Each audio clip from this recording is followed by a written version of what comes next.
CPI പൊട്ടിത്തെറിയില്ല എന്ന് സംസ്ഥാന secretary Binoy വിശ്വത്തിന്റെ പ്രതികരണം. ചെറിയ ഓലപ്പടക്കം മാത്രമാണുള്ളത്. എറണാകുളം ജില്ലാ സെക്രട്ടറിയുടെ ഓഡിയോ ക്ലിപ്പ് തമാശയായി കണ്ട് ഞാൻ ചിരിക്കുന്നുവെന്നും ബിനോയ് വിശ്വം പറയുന്നു.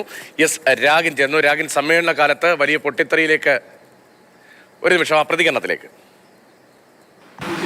ഞങ്ങളൊരു പൊട്ടിത്തെറിയും കേട്ടില്ല. നിങ്ങൾക്കത് പൊട്ടിത്തെറിയായിരിക്കും. കമ്മ്യൂണിസ്റ്റ് പാർട്ടിക്കകത്ത് ഒരു ഇൻബിൽട്ടായ സ്വമേധയാവുള്ള സ്വാഭാവികമായ നന്മയുണ്ട്.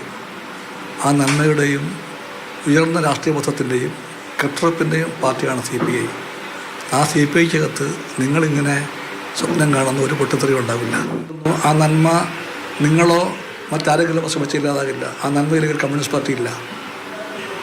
ആ നന്മയും അതിൻ്റെ നീതിബോധവും അച്ചടക്കവുമെല്ലാം കമ്മ്യൂണിസ്റ്റ് പാർട്ടിക്ക് പ്രാണനെ പോലെ പ്രിയപ്പെട്ടതാണ്. രാഗിൻ കൊച്ചിയിൽ വിവരങ്ങളുമായി. രാഗിൻ, ഇറങ്ങിപ്പോകേണ്ടി വരും ബിനോയ് വിശ്വത്തിന് എന്നതായിരുന്നു ഈ ഓഡിയോയിലെ പ്രധാനപ്പെട്ട ഒരു ഭാഗം. ഈ തമാശയാണ് എന്ന് ലഘൂകരിക്കുന്നത്, അങ്ങനെ ഒരു പ്രതികരണം പാർട്ടി സെക്രട്ടറിയുടെ ഭാഗത്തുനിന്ന് വരുന്നത് സമ്മേളന കാലം ആയതുകൊണ്ടാണോ?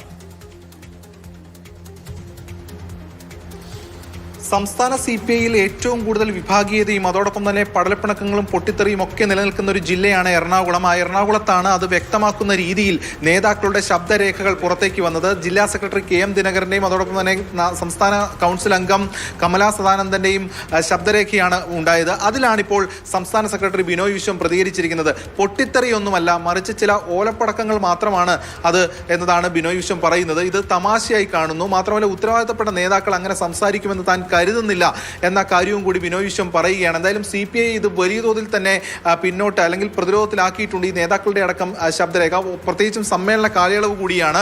മണ്ഡലം സമ്മേളനങ്ങളൊക്കെ പുരോഗമിച്ചുകൊണ്ടിരിക്കുന്നു. ഈ ഘട്ടത്തിൽ കൂടിയാണ് ഇത്തരത്തിൽ ഇക്കാര്യങ്ങൾ പുറത്തേക്ക് വരുന്നത്. അറിയാൻ കഴിയുന്നത് നേതൃത്വത്തോട്, സംസ്ഥാന നേതൃത്വം ജില്ലാ നേതൃത്വത്തോട് വിശദീകരണം ചോദിക്കും എന്നതാണ്. അതേക്കുറിച്ച് ചോദിച്ചപ്പോൾ അദ്ദേഹം പറഞ്ഞത് അത് പാർട്ടിക്ക് വിടൂ എന്നതാണ്, അത് പാർട്ടിയുടെ ഇന്റേണൽ കാര്യമാണ് എന്നതാണ്. എന്തായാലും CPIയിൽ വലിയ തോതിലുള്ള ചർച്ചകൾക്കും അതോടൊപ്പം തന്നെ ഇത്തരത്തിലുള്ള വിമർശനങ്ങൾക്കും ഒക്കെ ഈ ശബ്ദ രേഖകൾ വഴിവെച്ചിരിക്കുകയാണ്. മാത്രമല്ല, കാനം ഇസ്മയിൽ പക്ഷങ്ങൾ തമ്മിൽ രൂക്ഷമായിട്ടുള്ള ഭിന്നതകൾ നിലനിന്ന ഒരു ജില്ല കൂടിയാണ് എറണാകുളം. അവിടെയാണ് ഇപ്പോൾ മറുപക്ഷം പറയുന്നത്, ഇസ്മയിൽ പക്ഷം പറയുന്നത് ഇത് കാനം പക്ഷത്തിനിടയിൽ തന്നെയുള്ള പടലപ്പിണക്കങ്ങളാണ് ഈ ഓഡിയോ സന്ദേശം പുറത്തേക്ക് വരാൻ ഇടയാക്കിയത് എന്നതാണ്. എന്തായാലും ഇപ്പോൾ സമ്മേളന കാലയളവാണ്. നേതാക്കൾക്കെതിരെ അടക്കം നടപടിക്കുള്ള സാധ്യതകൾ കൂടിയുണ്ട്. എന്തായാലും ഇതുൾപ്പെടെയുള്ള കാര്യങ്ങൾ കൂടി ഇതിന്റെ ഭാഗമായി നിലനിൽക്കുകയാണ്.